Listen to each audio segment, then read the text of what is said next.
شت، یکی زیر برف دفن شد. بچه من دستی درود کاملا بلدم بکشم، ولی 360 درجه هنوز یاد نگرفتم و امروز فرصت خوبیه چون همه جا سره. جدی میفرمایی؟ اول روشنش کنم ببینم. اوه شت، در یخ زده. اینجوری باید در باز کنید، رنگ ماشینتون هم نابود میشه. با آب جوش هم میشه این کار کرد. وای چقدر سرده. شت، این باز نمیشه. من آب جوش بیارم. نزدیک بود بیفتم. من آب 100 درجه نذاشتم، 60 درجه است. اوه چقدر حال میده. حال اومد. فکر کنم دیگه خیلی راحت باز شه. ببینم چه باز نمیشه. سر باز شد دیگه. خب بچه ویدیو همینجا تمام میشه چون در ماشین من باز نشه. تو چقدر نمکی که دوباره آب گذاشتم جوش بشه تا جوش بشه. واقعا باز نمیشه این در جدی تا جوش میشه من اینجا رو تمیز کنم آجی. خیلی خوب برف اومده. بعد اول زمستون این برف نیومد، حالا اومده، خیلی دیر اومده، نزدیکای عیدیم دیگه. تازه من دیشب اومدم یه دور این ماشین رو تمیز کردم که اینجوری نشه مثلا خیلی بیشتر برف اومده. نگاه کنید قطر برفو قشنگ روی اینجا پیداه. در دیگه رو تست کنم این در باز میشه. این در باز شد. پس اون چش بود؟ این قفلش یخ زده بود. پشما.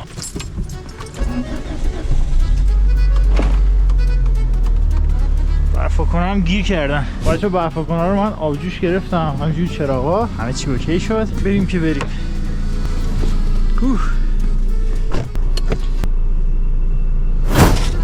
برفکی شده آجی، از همینجا شروع شد. جان یه سال بود برفازی نکرده بودم. سری قبلی هم که برف اومد اینجا برف دست نخورده است. راز سفیدی رفتی. ما بریم یه سری منطقه ها که خلوته خورده دوناتونات رو انجام میدیم. اوه چه برفی زده آجی، خداییش برف زیادی زده. که علاقه های من تون رفتن توی برفه. بتازون بچه داشلی هم میاد راستی و ویدیو رو حتما لایکش کنید. اگه چنل من نداری سابسکرایب کنید. همه موضوعی که به خود رو ربط داشته باشه رو من سعی میکنم ساپورت کنم، همینجور دستی کشیدن. این تا دیریفتش بریم یه جای خوب 360 بزنم. باید داشلی الان زودتر میومد، منتها من 7 صبح زدم بیرون. میومد که چیز میکردیم، میرفت از بیرون یا من فیلم میگرفتم یا اون فیلم، چون اونم بلده. دستی مستی ها رو انجام میدادیم. اوه شت، یه پراید از جلو داره میاد. ماشین دف عقب میخواد ولی ما با ماشین دف جلو هم اوکیش میکنیم. یه جای خاکی خیلی خوب سراغ دارم. یه سری قبلی یعنی پارسال پیرارسال بود کنم که من فیلم گرفتم تو هم یوتیوب هم گذاشتم. زیادی دستی کشیدم خوردم به یه تپه گوه. این تنها تصادف من همون بود.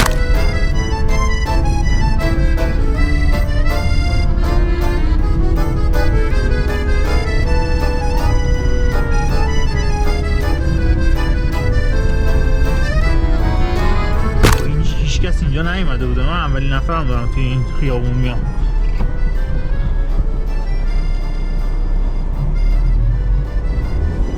باورتون میشه اینجا آسفالته؟ اوه چه برفی، چه برفی.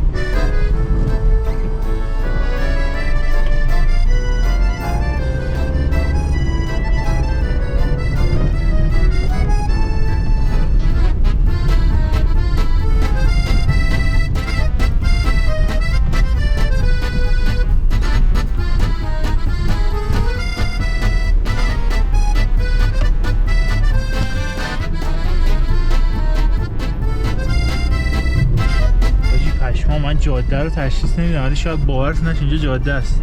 من دارم توش میرم، هیچ کس نیومده، 2 روزه داره برف میزنه، اصلا عجیبه. نداشتیم همچین چیزی. این منطقه‌ای که من با آردی اومدم، با ماشین جدید اومدم، بچه بودم اینجا تمرین کردم، هنوزم نشده بولوار و جاده. یه منطقه بزرگ خاکی هم همش، ولی گل زیرش بچه‌ها.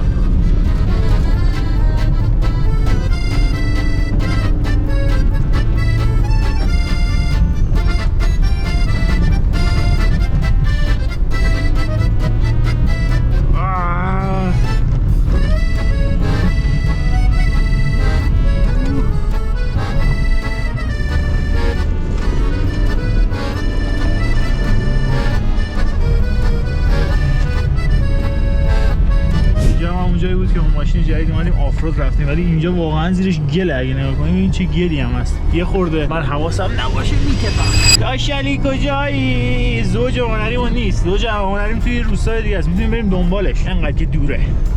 اینجا جواب نیست، اینجا زیاد سر نیست، چسبندگی داره.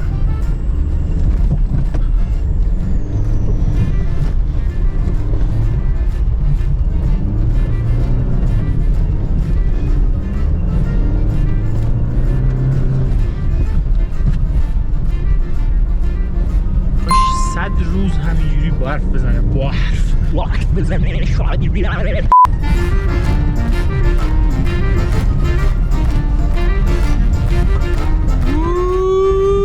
کاشیم دفعه هم داشتیم، با دفعه هم میخوره دستیم کشیدیم. اون متفاوت واقعا دیگه دریفته. ما دریفتامون با دستی دریفتامون فیکه. الان میبرم تو یه جای مشتی. بچه اینا شغالن ها. آخ اینا از سرما بچه‌ها نون و اینا بذارید براشون. اینا از سرما اومدن تو شهر. گونا دارن. من همیشه نون میریزم روی دیوار. بعد اینا اومده بودن با کلاغا گنجشکا داشتن دعوا میکردن سر نون. هیچ وقت کلاغ اونجا نمیومد برای نون. رفتم براشون یه عالمه نون خشک دیگه ریختم. گونا دارن اینا.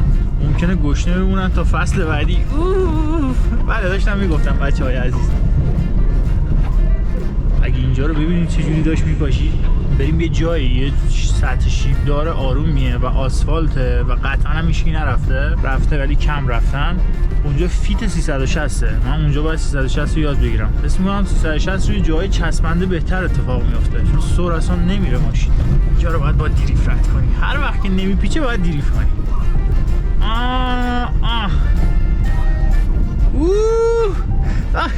چه حال داد. هم حال میده هم پذیرایی. هار داشری نمیاد. من چیکارش کنم؟ تا بیاد از اونجا راه بیفته و بیاد به من برسه و صبحونه بخوره 1 ساعت طول میکشه، 2 ساعت طول میکشه. شب بیا پیش خودم بمون که صبح بزنیم بیرون و بریم فیلم برداری. داداش نمیدونم پروژه بزرگ رو دیدید یا نه، خب ولی ما امروز قرار بود پروژه بزرگ رو استارت بزنیم و خیلی هم کار داریم. ولی گفتم تا قبل اینکه بخوایم بریم سوله یه دریفتی بزنیم، چون امسال دریفت نزدم. یکم تنگه. بذار برم الان آتیش میذارم به برفا. صبر کن حاجی، از اینجا میکشه بالا.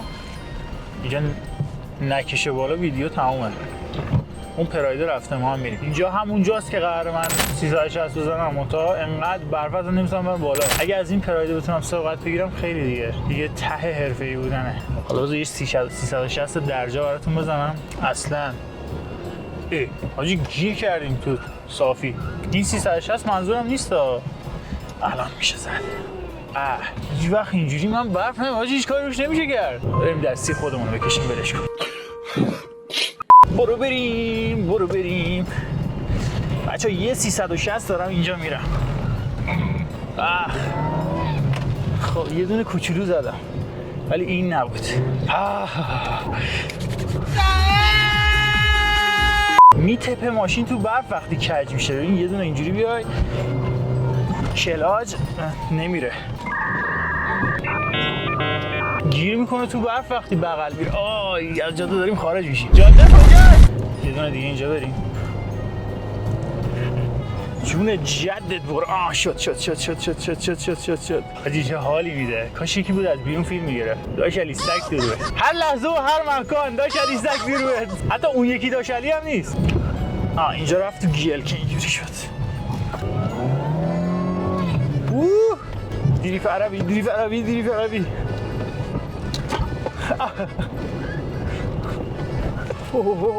اینجا خرابه جادش.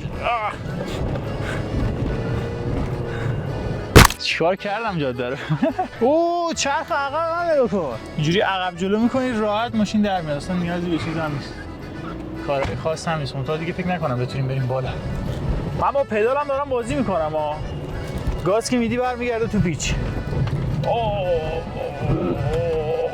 کنارش گله، میری سری میتپی. باجی فکر کنم تپیدیم. بعد اینجوری تکونش بدیم ماشینا. در اومد. امیدوارم که آموزش‌های برفی رو روی اسفالت بتونید به کار ببرید. آسفالت و اینکه 360 بزنید و لایکش کنید و کامنت بذارید. من این ویدیو رو خب به عشق اون کسایی که خدا اینجا 360 بود. این ویدیو رو به عشق کسایی که ماشین ندارن و میخوان دستی بکشن و اینا میذارم. این دوربینا هم گذاشتم که قشنگ خودت انگار پشت فرمونی. امیدوارم زاویه‌اش خوب باشه. من با این آینه نگاه میکنم. آره خلاصه دوربینا رو گذاشتم که انگار خودت نشستی پشت فرمون. آخ این چاله رو من هر بار باید بفهم توش. به انقدر من این مسیر رو اومدم حتی خشکیشو برفیشو بارونیش هم میدونم چجوریه.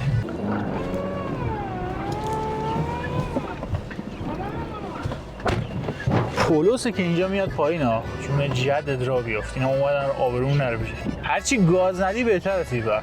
و بذاری آروم خودش را بیافت. باورم نمیشه این عقبو نگاه کن. اصلا کلا پر شده این گلگیر مریدار نگاه کن. اینم که میشه دریای خزر الان انقدر آب میاد داخلش. این چرا آقا این یکی دوباره خاموش شده. اینو باید درستش کنم. اینم از این یکی چرخ. یعنی نگاه کن این همون گلا بود که پاشیدیم رفتیم داخل گل. اینم رخ جلوی ماشین حاجیتون. ببین پژو هم اومد اینجا. میان اینجا دیگه ملت میان دیگه. ولی یه دونه آفرود اینو رفته بود. این جا چرخا رو نگاه میکنم جا چرخ آفروده. خب لاندی بار قدیمیه. بنیامین عشقم چاکریم فدات شم. برو ببینم کجا میری؟ میگه میخوای ما رو گیر بندازی؟ بلاکش که اینجاست. پس چرا اسماعیلی صحبت میکنه؟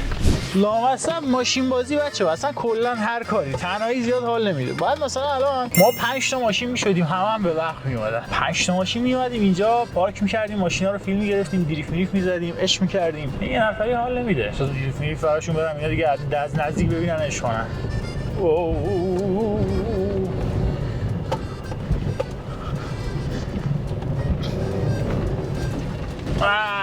دوباره نشد. ببین 90 درجه میشه ولی نمیچرخه. حس می‌کنم این به خاطر برف زیاد اینجوریه یا شاید هم استکاک زیادتر میخواد. ای کسانی که 360 زده اید واقعا زده اید برای من بگویید و تعریف کنید که چگونه میتوان 360 بزنن. نه اینکه تو این کلیپ میلیپا دیده باشید. کلیپ میلیپا که من خودم سلطان کلیپ درست کردنم. فرمون این 206 هم به مرور حس می‌کنم صفر شده. من نفهمیدم الان اون موقع انقدر سخت هم نبود دریفت زدن با این فرمون. چی شد؟ بریم یه خورده توی این کوچه پس کوچه های خلوت هم این کار رو انجام بدیم.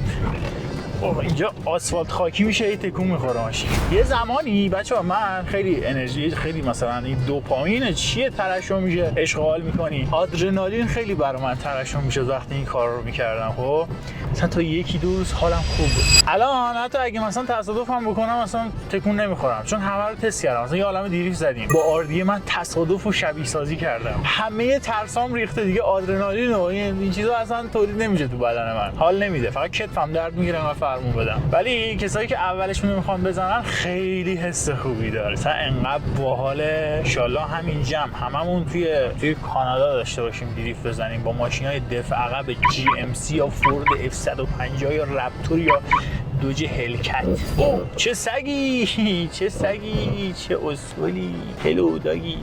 یه نفر دیگه بکنم غذا برای این کلاغا ریخته. خوب کاری میکنید بریزید. اینا گشنه میمونن تا برف تموم بشه. منم همیشه یه جایی انتخاب میکنم که کاملا ایمن باشه چون دست خودت نیست. یهو ماشینت میکشه چرخت میره توی گل یهو کشیده میشه یه طرف نزنی به دیواری جایی. خاطر همینه که این همه سال من دارم دستی میکشم و هیچ حادثه‌ای نداشتم. حالا بعضیا میبینی شرایطشون نیست. مثلا جوری نیست که بتونن جای پت و پهن و بازو انتخاب کنن ولی ما شرایطمون هست استفاده میکنیم. ولی من پراید 132 داشتم. من همه این حرکات رو با پراید 132 یاد گرفتم. خب پراید عجیب تو برف میرفت اصلا گیر نمیکرد. هر جا میخواستی میرفت. مثلا آفرود بوده حس میکرد. اوه چه دستی جان. فقط نزدیکو بزنی به چیز.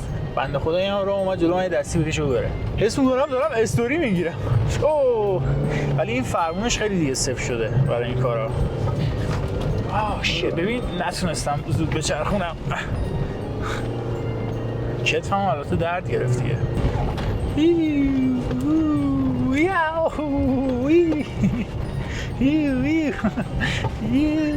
اینجا خوب شد. اینجا یهو خوب شد.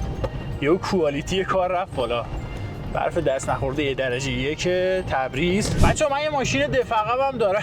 احتمالاً دیده باشیدش. خب بیا بریم اون دفع عقب رو بیاریم یه چهار تا دریفت بزنیم ها. ولی توی این ویدیو نمیشه چون الان خیلی فاصله با اون زیاده و امروز میخوام مثلا اون پروژه بزرگ رو نمیدونم دیدینش یا نه، نمیدونم این ویدیو جلوتر منتشر شده نشده. من اصلا ویدیوام اینجوری من تا جایی که بتونم میگیرم، بعد ممکنه قاطی پاتی چیز شن منتشر شن. اگه امروز پروژه بزرگ رو سرش پیاده کنی این دیگه نمیشه باشه از این حرکات زد، یعنی امروز فقط و اون که اصلا اون جون و قدرت هم نداره، ولی به حال میشه باشه این کار رو کرد. نمیدونم اگه شد انجام میدم یه ویدیو جدا میگیرم برات یا میذاریمش ته همین ویدیو ببینم چی میشه. و اینم از آخرین دستی هایی که باید بکشیم و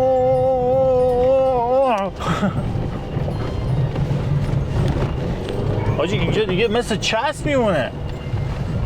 اینجا خوبه که مثل چسب میمونه.